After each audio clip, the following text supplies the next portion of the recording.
أعوذ بالله من الشيطان الرجيم بسم الله الرحمن الرحيم ربي اشرح لي صدري ويسر لي أمري واحلل عقدة من لساني يفقهوا قولي الحمد لله رب العالمين ثم الصلاة والسلام على سيدنا ونبينا وحبيب إله العالمين أبي القاسم محمد.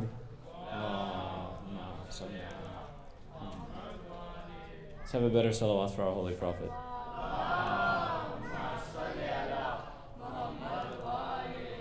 وعلى آله الطيبين الطاهرين المعصومين. أما بعد فقد قال الله تعالى في كتابه المجيد بسم الله الرحمن الرحيم من عمل صالحا من ذكر أو أنثى وهو مؤمن فلنحيينه حياة طيبة صدق الله العلي العظيم. Salawat.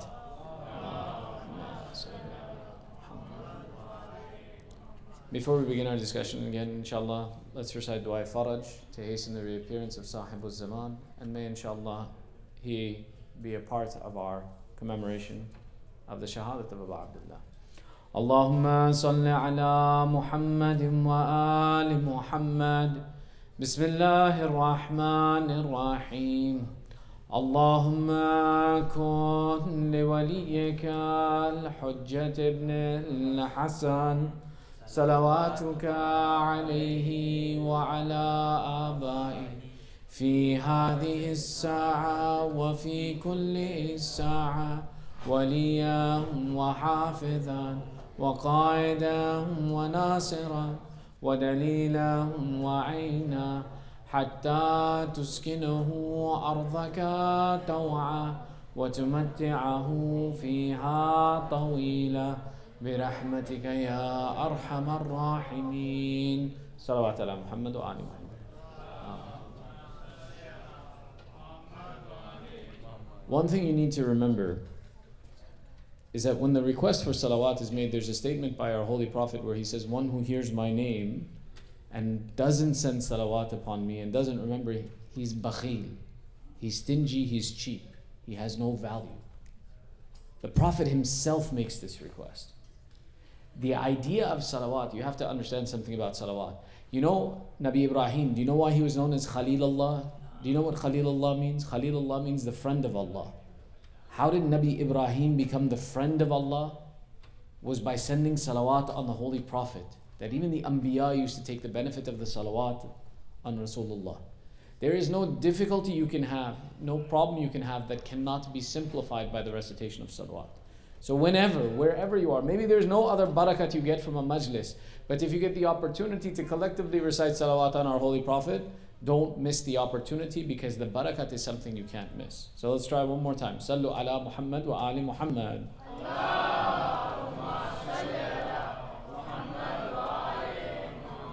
Thank you. Before we begin our discussion, yesterday there was something I was pointing to, the idea about spiritual development and how you can grow and develop your spirit. And growing and you're developing your spirit will give you certain abilities and certain capabilities. And people have been using different techniques to develop their spiritual self throughout history.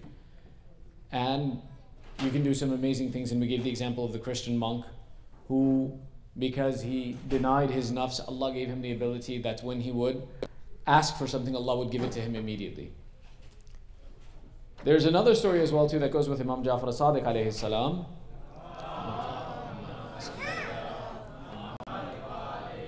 And even another one that goes with Imam Ali. We'll mention the one that goes with Imam Ali, that a man came to Imam Ali and said that, I have heard, O Ali ibn Abi Talib, that you have certain abilities and I want to see, do you know more or do I know more?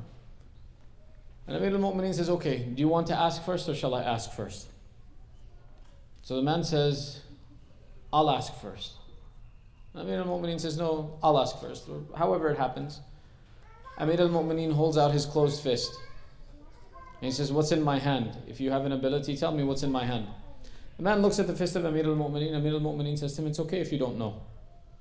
The man says, no, I know what it is, I just don't know how it got there. Amir al-Mu'mineen says, really, what's there? What's in my hand? He says, in your hand is an egg from a bird that lives on a mountain that no human being has ever climbed. So I don't know how that egg got into your hand. So Amir al-Mu'mineen says, okay, now tell me what's in my hand.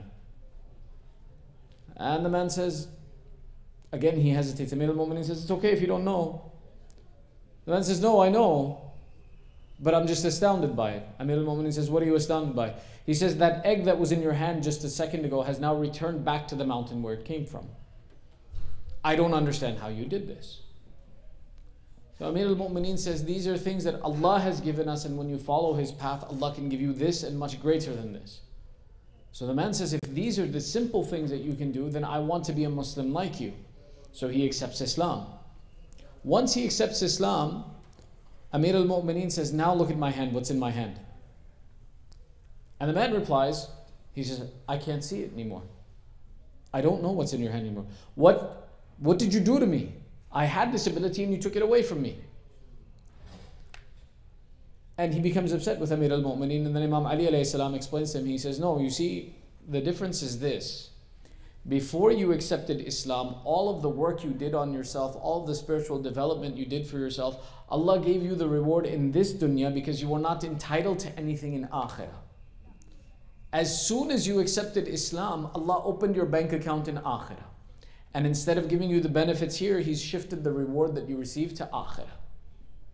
So now the benefits and the things that you were seeing, you may not be able to see them anymore, because now instead of you getting the benefits of your worship or your self-sacrifice in this world, Allah will give it to you in akhirah. So the man became frustrated. In the case of Imam Sadiq alayhi salam, there was a man who came to him who could walk through walls and see what's in the other side of walls and rooms like that. And Imam Sadiq had him accept Islam, and as soon as he accepted Islam, he lost the ability. And Imam again explained that before you are receiving the benefit of your work in dunya, now Allah will give you the benefit of the work and the ibadat that you do in akhirah. The reason this is significant to understand this concept when we talk about spiritual development, the ability to do miraculous things or amazing things is not the goal of these spiritual developments.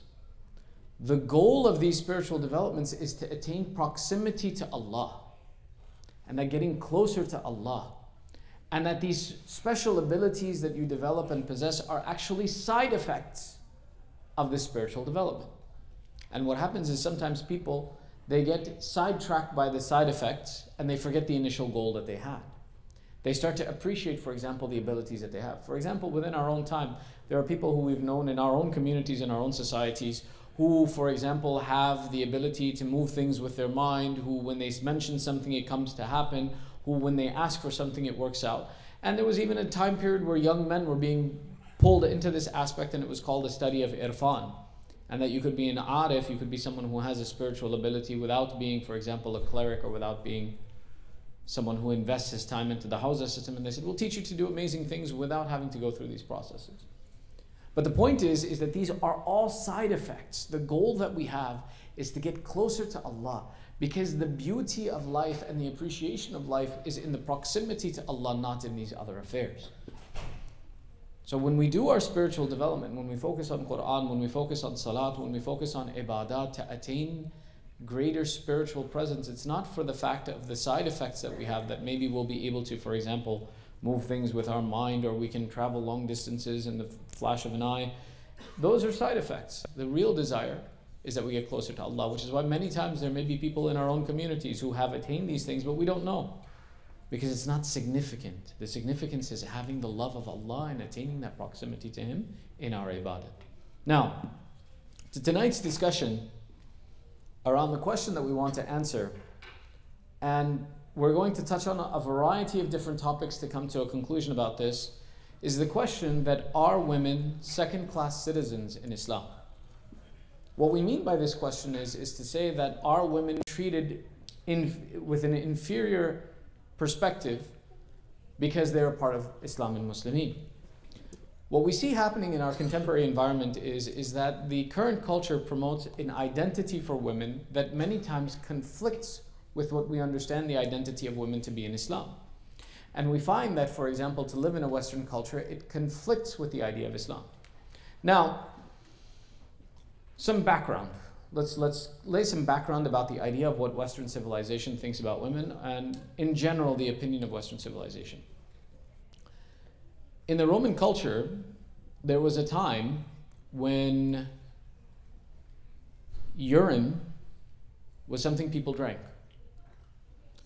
And they were for different reasons. For example, one of the things that Romans used to use is they said the best toothpaste that you can have is urine. They would brush their teeth with urine.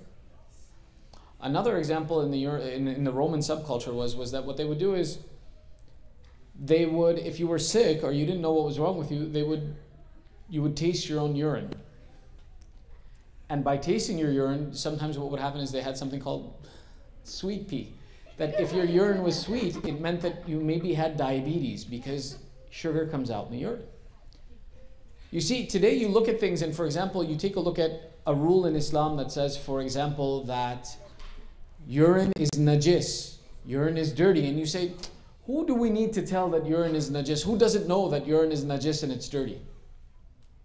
The point is that at a point in time in the history of humanity, there was a need for this to be explained, and therefore Islam created a codification of law that if culture changes, Islam's rules and regulations will remain the same regardless. I'll give you another example. Over 100 years ago, the idea of a yard, you know, like how you have your yard that you play in, you have grass and you have a yard. To have a yard was considered something wasteful. So what really rich people used to do is they would have grass around their house. And the purpose of this grass was to show that I'm so rich that I can have land for myself that I don't even need to grow anything on. I'm that rich. Otherwise, normally if you had land, what would you do? You would grow vegetables and fruit and produce, and it would be a place for agriculture. But the rich started this process of saying that we're so rich, we can afford to have land on which we don't grow anything. And having a yard was a sign of extravagance and asraf. That you only did this if you were so rich that you could use land for fun. Eventually, with the passage of time, what happened was that everybody said, I want a yard. Everybody said, I want to have a place with grass on it. And then we started understanding the benefits that, hey, it's actually good for you to have an open place and a place to play. And it became the common culture where it went from being an exception that you only had a yard if you were so rich that you could afford to waste land, to now it's a common expectation that if I have a house, I should have a place that's comfortable for me and I have a place that's open land.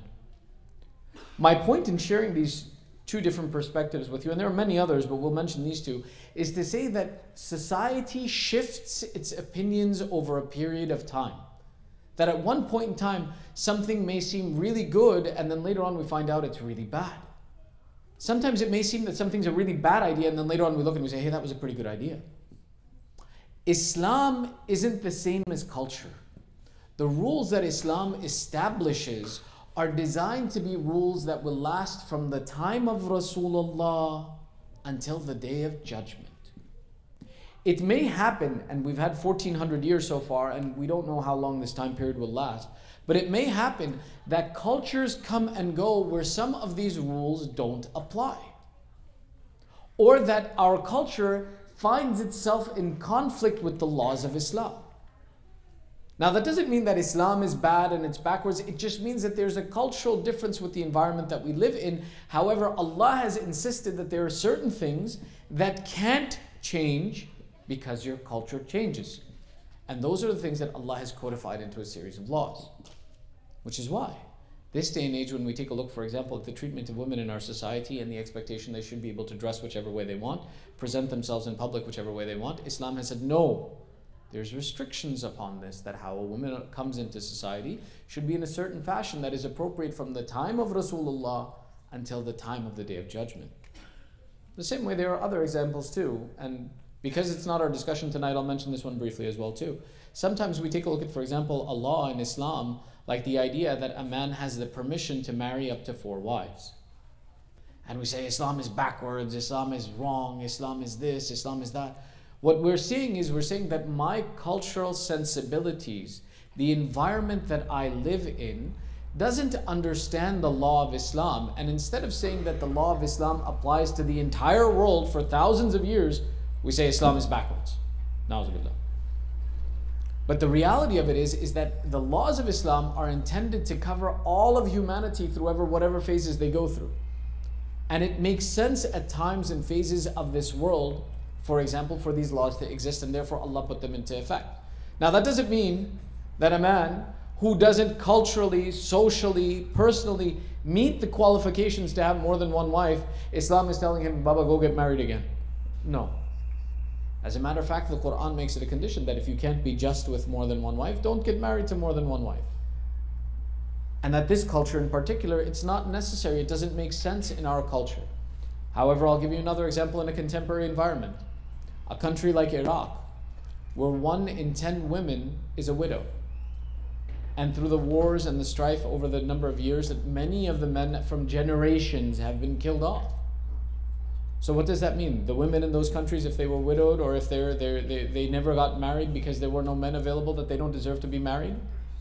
That they don't deserve to have a life? They don't deserve to be attached? No, in that kind of a culture, it may make sense for a man who has the ability and the resources to have more than one wife. But it doesn't mean that in our culture the same thing applies.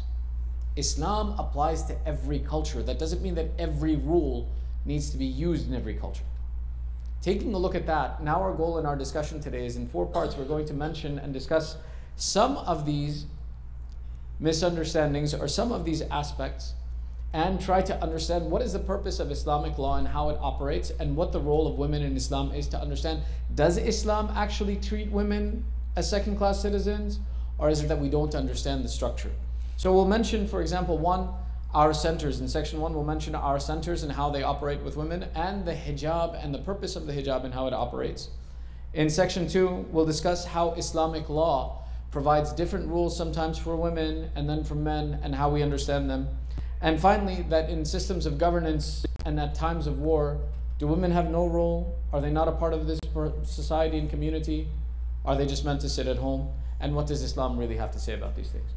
So we'll begin our discussion with the first step with your loudest of salawat ala Muhammad wa ali Muhammad.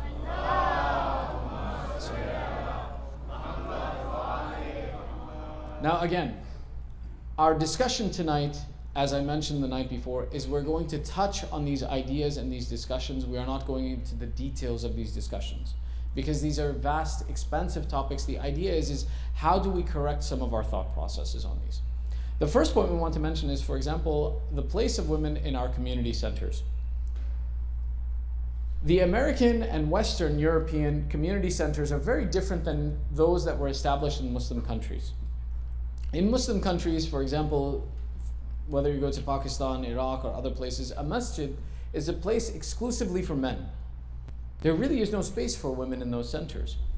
Because the infrastructure in that community or in that culture was to say that while the masjid is the place for the men to gather and to have their salat and to have their programs, that the infrastructure for women was developed separately. Part of this is because we have the narration of our Holy Prophet Rasulullah sallallahu alaihi wasallam that the masjid of the woman is in her house. That the masjid of the woman is in her house. Meaning that, for example, we have many narrations that talk about that if you want to have your dua mustajab, how do you go through this process of having your prayers answered? For a man, if he has a sincere prayer that he wants to have answered, it's recommended that you go out under the open sky and you make your dua under the open sky for istijabat al-dua.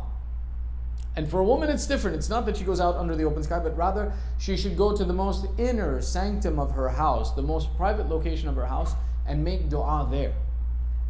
These Eastern cultures, they were established in such a way that the masjid became the environment of where men gather and that the environment of where they meet and they have their majalis. And for women, a separate series of infrastructure was developed where from houses to houses and certain families became known as the place where programs for women were held, and that they would come to the house of one another and they would have these programs and this whole process would go on. And that even till today, for example, there may be, whether you're in Iraq, you're in Pakistan, you're in India, the majlis for men will be in a Husayniyah typically or in a masjid, and at the same point in time, the majlis for women would be in somebody's house, and they would go to the house, and they would find a comfortable environment that gave them the privacy and that they could practice separately and not be in a public view, and they had the personal experience of their ibadah. Now what happened was, and we know this, that our community centers, some of the oldest community centers we have in America, some of the oldest Husayniyas we have in America, are the maximum 40 years old. I have yet to visit a community who can say that our facility is over 40 years old. In the past 40 years, as people have emigrated from Pakistan, from India, from Iraq, from Iran over to this country, they didn't come here to establish religion necessarily. They came here for a better quality of life. And in that, part of their quality of life was the establishment of community centers. And the people who replicated and created those community centers were typically men. And they recreated the infrastructure that they needed to support their community. Now, many times what happened was that they built something and they thought about it and they designed it, and then afterwards they were like, oh yeah, what do we do with the women? Because in this country it wasn't easy for women to go from one house to another, the infrastructure wasn't established, the personalities weren't here. So they said, okay, let's make a part of the masjid and give it to them and put them in the back room, or for example, many times the rooms were smaller or more inconvenient or not accommodating. And it became a representation that society started to think that, oh, Islam thinks of women as second-class citizens, that, oh, they don't even give them enough space. The truth is, now as our communities are growing and adapting, we are learning about the fact and the responsibility that you can't grow a community without addressing and focusing on every member of the community, whether they are a man or a woman. We have to pay attention to them. We have to give them resources. And this process is starting to change. That in America, if we don't have the infrastructure, that women can have their own system of majalis and environment, and they are going to use the community center the same as men, they should have access to the same resources as men. Part of that means, for example, is that if there's going to be, for example, one scholar who's lecturing, that whether you're a man or a woman, you have access to be able to see that scholar and interact with that scholar. One of the important things that happens is there's a system of accountability. You who are sitting in front of me, if you fall asleep, I see you. I'm paying attention to you. I know when you're staring at your phone. I know when you're having a conversation on the side. By the fact that I'm sitting in front of you, our interaction, though it's a monologue, is something that you are held accountable for. That you know, oh, Maulana's looking at me, or he's going to see if I start snoring. It changes that system of interaction because there's accountability, there's awareness. But many times for the women, all they get is a TV screen. Whether they look at that TV screen, they don't look at that TV screen. They sit and have a conversation for 45 minutes. They don't listen to the lecture. What's the difference of them being in the building or not being in the building? And many times the young girls, they come and they say, we can sit at home and watch this on our TV screen. Why do we have to come to the majlis? You see, that's something that's unique to our environment that we have to now accommodate for and acclimate to and build solutions for. And it's not a criticism of any one environment. We're all of America is going through this process of trying to understand, how do we give a system of accountability to both the men and the women? How do we give them the resources? The same way, for example, we do have a need for female scholarship. And female scholarship is not something that's not permitted in Islam. As a matter of fact, it's recommended. That when the Quran says, وَلَوْلَا نَفْرًا مِنْ كُلِّ فِرْقَةٍ طَائِفَةً لِيَتَفَقَّهُوا فِي الدِّينِ, that it should be that the whole tribes and nations can't go out to study Islam, that they should appoint somebody, نَفَرًا مِنْهُمْ, that one person should be appointed, that they go and they learn and they come back to become warners for their community. It doesn't specify that it should only be the men. No, we need female scholars in our communities as well too to address certain issues. Do you think that a woman wants to come to me and learn how to wear her hijab? Do you think I can teach her that? No, we need to have these individuals in place, and we have to promote the system of scholarship, not just amongst men, but amongst women. And this is one of the issues that within our community, that unintentionally, we haven't yet adopted the resources we need to promote the women in our community. And it's something we have to develop. The other aspect of this is the conversation around hijab. Hijab is something that is mandated in Islam. That Allah has written in the Quran that it is mandatory for the women to wear hijab.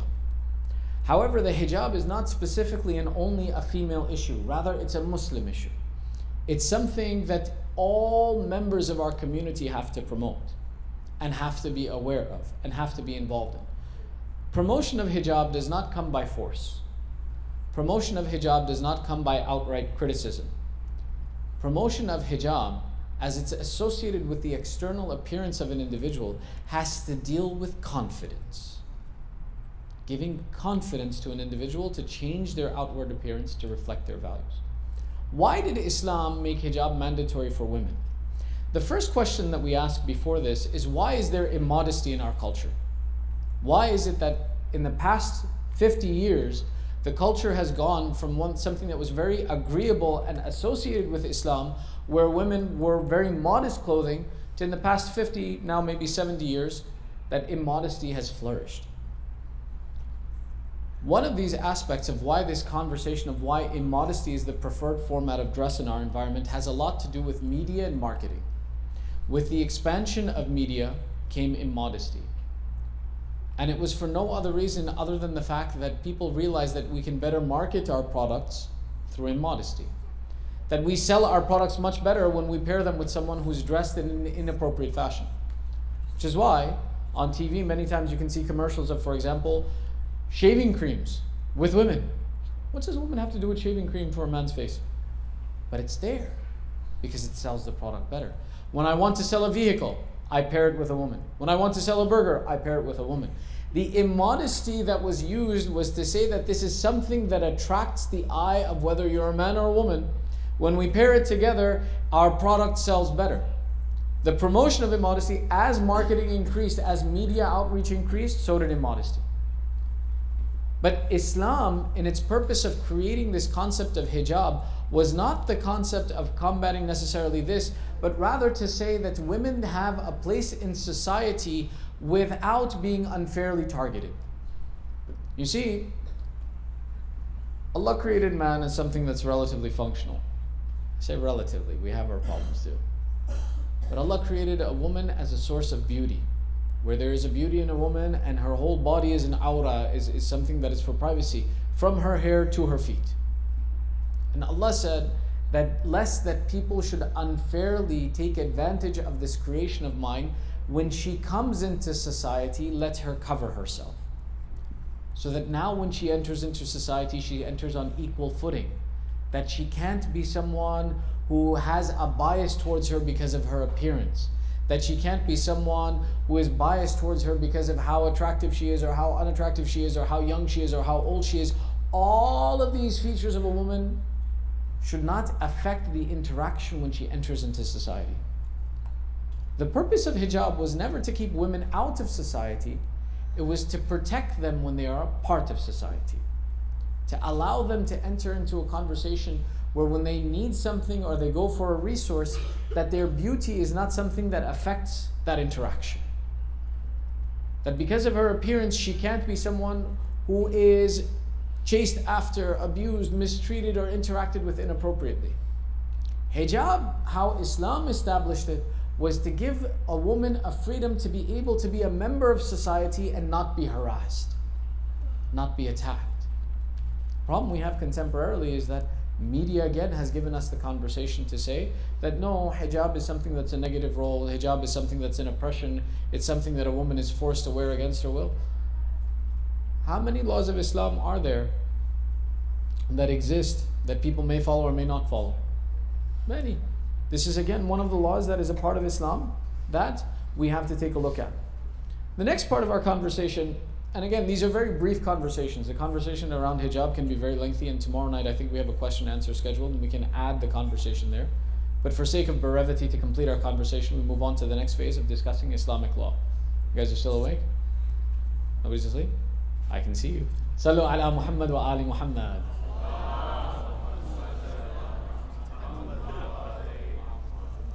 Sometimes in Islamic law there's a conversation that happens to say that women are second-class citizens on the basis of Islamic law. How? For example, وَلِذَكَرِ الْحَظِّ الْأُنْثَيَيْنِ. In the concept of inheritance, there's a conversation that says that for a boy is the equivalent share of two girls. That in inheritance, when for example someone passes away and they leave inheritance behind their children, there's an Islamic system of how to disperse the wealth of the deceased. And in this system, a son receives the equivalent of 2 shares and the girl receives 1 share. And people say that, oh, this is mistreatment, for example, of a girl. In other instances, for example, we see that there are 2 female witnesses needed for every 1 male witness in the case of a court case. That in the case of an Islamic jurisprudential or a judicial issue, that in a judicial case, if there are a witness is needed, 1 man is sufficient, or 2 men are sufficient, or for every 1 man you need 2 women, so either 2 men or 4 women are needed, or some hybrid of the two, to present and have a witness. And people say that, oh, the witness of a woman is considered less than that of a man. Now,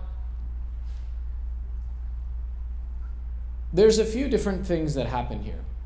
One is that, are these rules the standard or are they the exception? Are these rules the standard to say that women are inferior? Are they the exception? What we say is that such rules don't establish the standard of the relationship between men and women. Rather, these are exceptions that Allah has chosen to declare.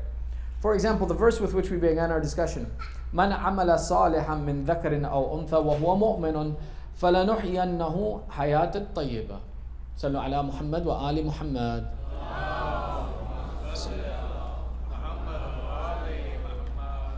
This verse talks about saying that whoever does good deeds, whether that is a man or a woman, for them there will be a reward, and that this is a mu'min, and that they will be given a good life. There's no differentiation to say that a better life will be given to a man and a less good life will be given to a woman. The same way, for example, when we take a look and we see in the religion of Islam that whether you're a man or a woman, your usul ad-din, your fundamentals of faith don't change. The same way, whether you're a man or a woman, your heaven and hell are the same. Your hajj is the same. Your salat is the same. Your fara'id and your responsibilities are the same. All of these give an indication that Islam doesn't treat women as second-class citizens. When there's an exception to this, then at points in time the rules for men and women are different. Now, the question comes, why are the rules for men and women different at times? In this, when we study jurisprudence, we take a look that the purpose of the laws of Islam sometimes are twofold. Sometimes there's a real benefit to the law of Islam, and other times there's a constructive benefit to the law of Islam. Let me give you an example. The prevention and making alcohol haram has a very real benefit. That alcohol is something that is najis, is something that's harmful, is something that breaks society, is something that Allah has specifically forbidden for the evils that are included within it. So when we say that Allah made alcohol haram, He made it haram because it itself has a real benefit of staying away from this object. And then there are other laws that is not necessarily the real benefit that's associated with them, but with the societal benefit that's associated with them. I'll give you an example. The hurmat of backbiting. To backbite someone in Islam is haram. It may be that that particular instance, for example, backbiting in this situation maybe not be so bad, or it doesn't affect that individual even because they don't even know what happened. But it has a constructive benefit. That when Allah made backbiting haram, He protected the society environment, that now you can live in a community and society and feel safe with one another. There's a protection for you that builds a constructive environment, of a positive environment of society. The same way, for example, in certain rules and laws pertaining to the rights of women, that there is a constructive benefit. Let me give you an example.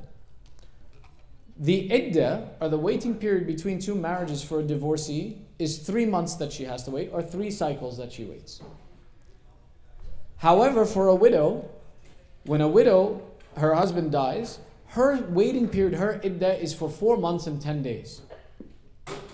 4 months and 10 days. Is there something physically different that happens to a woman when she's a widow than when she's not a divorcee? No. There's not a real benefit to the difference of these laws. Rather, what we see is that there's a constructive social benefit, that Allah wants to protect the sanctity of the relationship of marriage and the honor of a husband and spouse. So one of the opinions is that why is the waiting period for a woman who's a widow longer? It's out of the sanctity of that marriage that was completed and the person died, and as a respect to that individual and that institution, that the iddah is longer. Now, the iddah being longer in one situation or the other doesn't have a real benefit. Rather, it has a social, constructive benefit and the acknowledgement of the relationship that's there. There are many laws that, for example, happen that don't have necessarily a real impact to say one is superior to another. But there are different laws for different situations. I'll give you an example. You guys with me? You're awake? One loud salawat and we'll give a good example.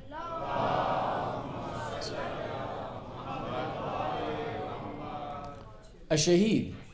When a person becomes a shaheed, there's no ghusl or kafan for him. And the person is buried right away. However, a mu'min who dies in his house or dies naturally, for him there's ghusl and kafan. Does that necessarily mean that the process by which a person is buried, that they're superior to the other? That because you're shaheed and you didn't have ghusl and kafan, that you are superior to someone who had ghusl and kafan? No, the rules are different. I'll give you an example. Hazrat Hamza, also known as Sayyid al-Shuhada, was not given ghusl and kafan. When he died in the battle, when he was martyred in the battle of Uhud, there's no ghusl and kafan for Hazrat Hamza. However, our Holy Prophet Rasulullah sallallahu alayhi wa sallam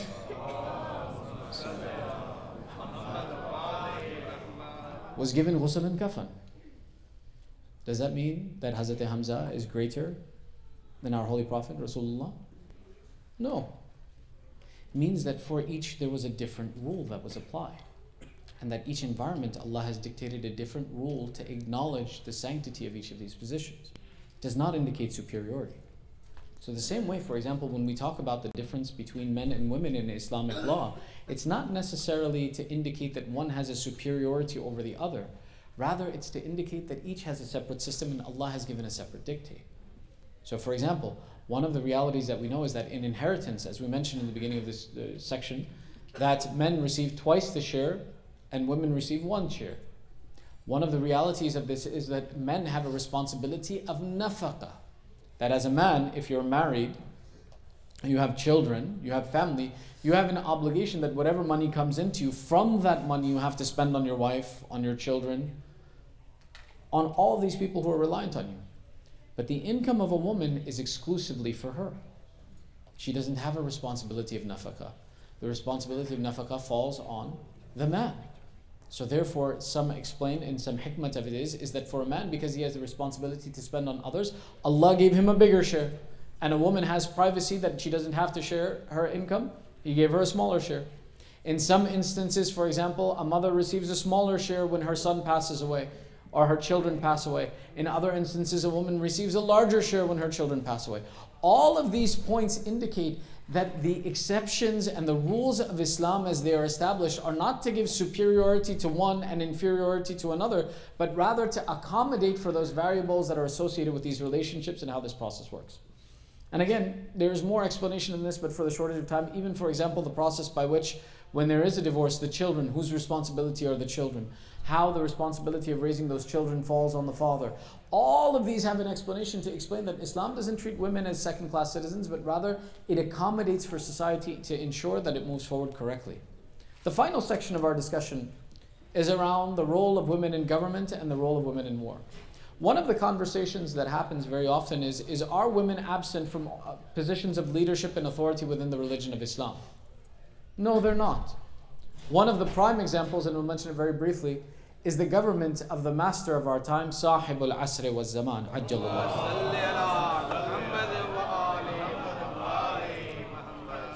Our sixth Imam explains, he says that the companions of our 12th Imam, when his reappearance comes, will be 313, of which 50 will be women. At least 50 of these companions will be women. Meaning that the lead and the closest companions of our 12th Imam are not just men.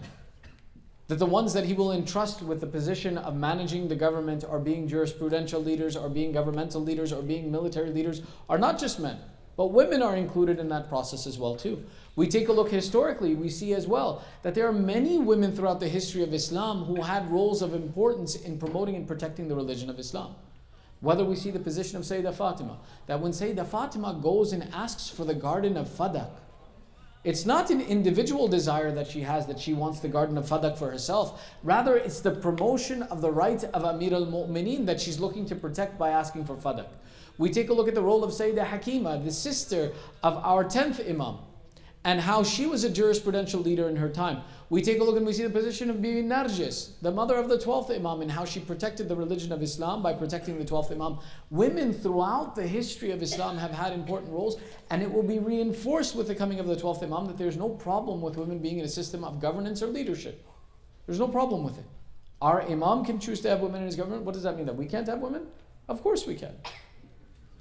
One of the points that sometimes comes up, especially in these nights of majalis, is a conversation that says, do women have not any role in the wars of Islam? That we spend these 10 nights about these personalities, but none of them are women who go out and fight. We know that war as it was made, or jihad as it was made, was not made obligatory upon women, because we saw even in the field of Karbala. Yesterday we mentioned Wahb al-Kalbi. The narrators right after the shahadat of Wahab, either his wife, the one who was known as Wahab, came out, took a tent peg and went and attacked the army of Yazid. And she actually killed members of the army of Yazid, as Imam Hussein came to her and said, jihad was not made mandatory upon women, turn back to the tents. Fighting was not made mandatory, turn back to the tents. This doesn't mean that women are absent from the role of jihad, but that their role may not be in active fighting. One of the clear places where we see the difference of the impact of women in the aspect of war and defending of Islam is the difference between Muslim ibn Aqil and Imam al-Hussein alayhi salam. Muslim ibn Aqil in the city of Kufa had 18,000 men who came and did bay'ah at his head. How did Ubaidullah ibn Ziyad break a force of 18,000 men? He did it by going out, and he said, as the men were gathered in front of the palace of the governor, he sent the few men that he had with him. He said, I want you to go out to the mahalla, the places where their houses are. They said, but, oh, governor, the men aren't there, the men are here. He says, I know what I'm telling you. Go out to their houses and take an alam and stand in the middle of their town center. They said, okay, what do you want us to do then? I want you to stand there and make calls amongst the towns and the houses that whoever takes sanctuary under this flag, his wealth will not be forfeit, his life will not be forfeit. But they said the men aren't there. Ubaidullah said, do as I tell you. And the men, he sent his messengers, they went into each of the villages or each of the areas where the clans lived, and they started calling out, the army of Yazid is coming from Sham, and when they come, they will kill whoever is standing against Yazid, and that if you want to have security, if you seek sanctuary under this flag before the army comes, we will spare your life. And what happened was the women sitting in their houses started hearing this message. And slowly they went to the Masjid Kufa, they went to the palace of the governor, and they said to their husbands, they said to their sons, they said to their fathers, Yazid's army is coming, your life is in danger, come home. Muslim has 18,000 supporters, he doesn't need you. What will happen to us after you die? Who will take care of us after you die? And in this way, the men slowly started to leave. And the supporters of Muslim became smaller and smaller. Until eventually the women started coming and saying, Muslim only has 8,000 supporters. Muslim only has 5,000 supporters. Muslim only has 2,000 supporters. Why do you want to kill yourself? Who's going to take care of us after you die? Who will be responsible for us? Come home. Muslims going to get killed in this affair. Don't kill yourself in this affair as well. And slowly but surely, in the period of a few hours, the tactic of Ubaidullah broke an army of 18,000 men by influencing the women. Now take a look at the difference between that and between Karbala.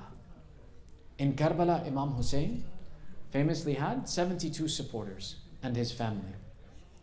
But when people came to Umar Sa'ad after the event of Karbala, and they said to Umar Sa'ad, you're such a degraded personality. 100 people, you couldn't spare their lives? Why did you have to kill them? Umar Sa'ad would reply, he says, shut your mouth, you don't know what you're talking about. Those 100 men were like ferocious lions. They would kill us if we did not kill them. We did not have the ability to stand against these 100 men. They would decimate us whenever they would come to our attack. How did 72 men or 100 men, in some narrations it goes with the family included that there were about 120 total supporters. How did 100 men in some narrations stand against an army of 30,000, and that army of 30,000 was afraid of these 100 men? It was the support and the position of the women behind the men. It was the role that the women played. We take a look and we see one young boy of the age of 11, he comes to Imam Hussein as the companions are about to be spent, and he says, Ya Ibn Rasulullah, give me permission. And Imam turns to him, he says, you're a child. Imam Hussein loved children. When Imam Hussein went to see Zuhair ibn Qayn, and this was in the middle of the desert as they were preparing to go to Karbala, they said that over 20 children used to follow Imam Hussein wherever he went. That when he went into the tent of Zuhair ibn Qayn, 20 children were with him. that Imam Hussein, wherever he would go in Medina, the children would follow him in 20, 30, 40, because Imam loved children and the children loved him. And now a child was coming and asking for permission. Oh my Imam, give me permission to go fight.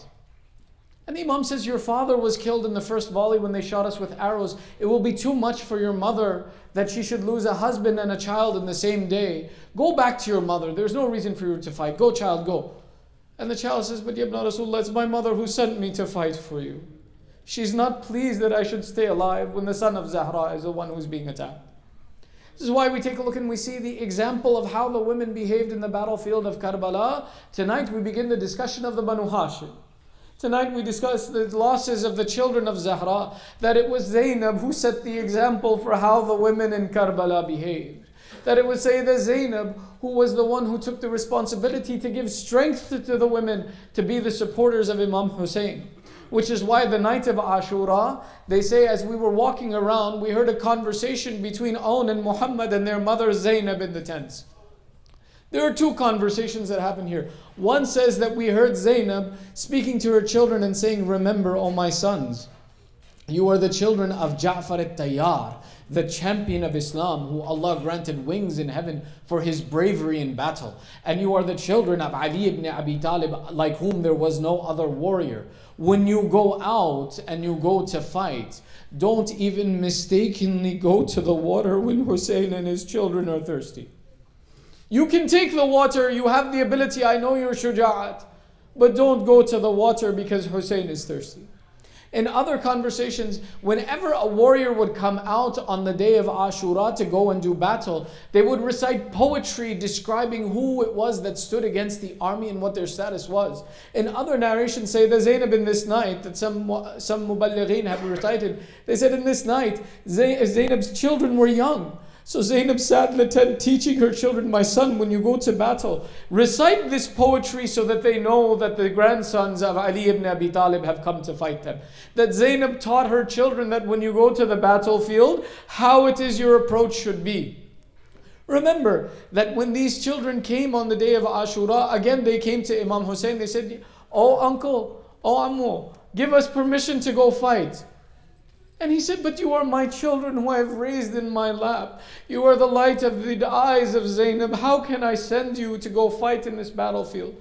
The children come back dejected to their mother and they say that our uncle will not give us permission. What should we do now? She says, I will not forgive you your milk on the day of judgment if the children of Hussein die and you live. So she goes to Imam Hussein and she says, oh brother, give my children the permission to fight. He says, but these are the children of Abdullah ibn Ja'far as well. What if their father will become upset that his children were killed in the battlefield? Zainab says, brother, don't you remember when we left Medina? Abdullah ibn Ja'far came to me. And when he came to me, I told him that, Abdullah, I have never been separated from my brother. Don't ask me to leave my brother in this condition. Abdullah said, no, Zainab, I don't ask you to leave your brother, but if you find Hussein in difficulty, I give you these two children. Sacrifice one from you as sadaqah in the way of Hussein, and the other from me. O Hussein, Abdullah is pleased with this affair. Let my sons go fight. The two young men entered into the battlefield and they attacked the army. They say, we noticed that when everyone else attacked the army head on, as the army stood between the water and Hussein ibn Ali, these two children at points battled in different directions. They would not go to the water, rather they would move into the heart of the army to attack. Eventually these two boys, they fell. When these children fell, they called out their last salam as everyone else did. From one direction, their teacher who taught them to fight, Abul Fadl al-Abbas, ran to one son. From the other side, Hussein ibn Ali ran to the other son. And they collected the children from the battlefield. When every person and every shaheed was brought back, the first one who went to accept the shaheed was Sayyidah Zainab, that she should give strength to the heart of the mother. She should give strength to the heart of the wife. Your child was martyred. My mother Zahra will accept from you. Be patient with your loss. But Imam Hussein, when he brings back these two boys, they said, we could not find Zainab anywhere. We went looking, but we could not find them. Imam Hussein says, in one tent I found Zainab. I said, Zainab, come bid farewell to your children. Bid them farewell. They said, Sayyidah Zainab did not weep once. She sat between these two boys, put her hands on their chests, and called out, may Allah accept our sacrifice. And she left the affair. Sayyidah Zainab did not weep over her children, that people should not consider her weak in the affairs of Islam.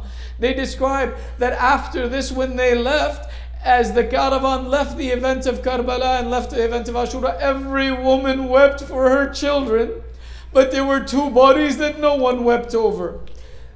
Sayyidah Zainab left them there. When they went to Sham, the heads were returned of the shuhada. Every woman received a head and she began to cry. There were two heads that were left. They said, were these orphans that fought for Hussein?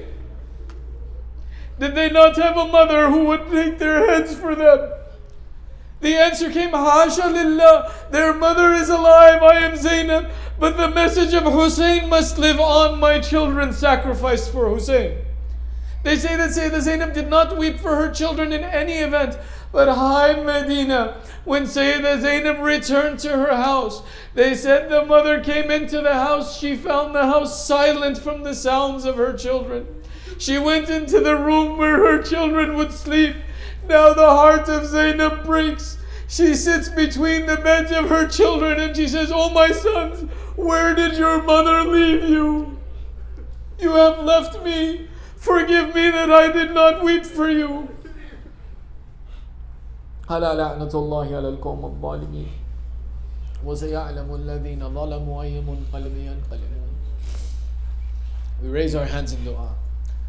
ندعوك باسمك العظيم الأعظم الأعز الأجل الأكرم يا Allah. Call out 10 times, may Allah accept our hajat. Ya Allah, Ya Allah, Ya Allah, Ya Allah, Ya Allah, Ya Allah, Ya Allah, Ya Allah, Ya Allah, Ya Allah. يا محمود بحق محمد، يا أعلى بحق علي، يا فاطر السماوات بحق فاطمة، يا محسن بحق الحسن، يا قديم الأحسان بحق الحسين. Oh Allah, accept this small ibadat from us. Oh Allah, cover our flaws and forgive our sins. Oh Allah, there are those amongst our community and the mu'mineen who have hajat. By the mention of the masa'ib of Ahlul Bayt, fulfill their hajat. Oh Allah, those amongst our community, our families, our relatives, the mu'mineen around the world who are sick and in difficulty, Ya Allah, give all shifa to all of the mu'mineen. Remove the difficulties from the mu'mineen. Oh Allah, those who are suffering through strife and difficulty, Ya Allah, by the mention of Ahlul Bayt, give them security and peace wherever they may be. Oh Allah, hasten the reappearance of Sahib al-Zaman. Oh Allah, make us from the upright supporters of Sahib al-Zaman. And give us the shifa of Abu Abdullah in dunya and in akhir. رحم الله من يقرأ سورة الفاتحة مع الصلوات.